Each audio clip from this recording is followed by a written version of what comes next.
Mon voisin du dessous montait me voir à 6h30 chaque matin. Un matin, il a dit, j'ai un truc à te montrer. Quand j'ai emménagé dans mon studio, j'étais contente, petit mais lumineux, bien situé, et surtout au 5e étage, à l'abri du bruit de la rue. Le calme, la tranquillité, ce dont j'avais besoin après des années de colocation bruyante. Le premier mois, tout allait bien.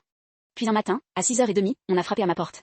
J'ai enfilé un peignoir, j'ai ouvert, un homme d'une 50aine d'années, cheveux gris, visage rond, me regardait avec un sourire. Il s'est présenté, Gérard, le voisin du dessous.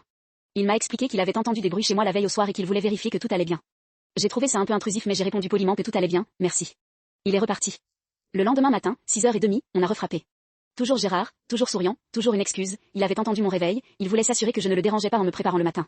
Au bout de 2 semaines, c'était un rituel. 6h30, tous les matins, mon voisin du dessous montait me voir.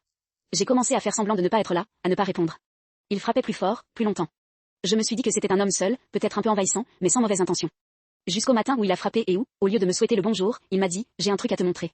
Son sourire avait disparu. Il a fait un pas vers moi, et j'ai instinctivement reculé. Viens voir, c'est en bas, dans mon appartement. Il faut que tu vois ça. J'ai senti un frisson dans mon dos. Quelque chose dans son regard avait changé. Je me suis excusée, j'ai dit que j'étais en retard, et j'ai refermé la porte en le laissant dans le couloir. J'ai verrouillé, mis la chaîne, et j'ai appelé le gardien de l'immeuble pour lui demander qui était exactement ce Gérard du 4e. Le gardien a marqué un temps, puis a demandé, le 4e ? Madame, personne n'habite au 4e. L'appartement du dessous est inoccupé depuis 10 ans. J'ai raccroché, glacé. J'ai vérifié sur les sonnettes de l'immeuble, aucun Gérard. J'ai demandé à la gardienne du dessus, une dame adorable, personne ne connaissait de Gérard au 4e.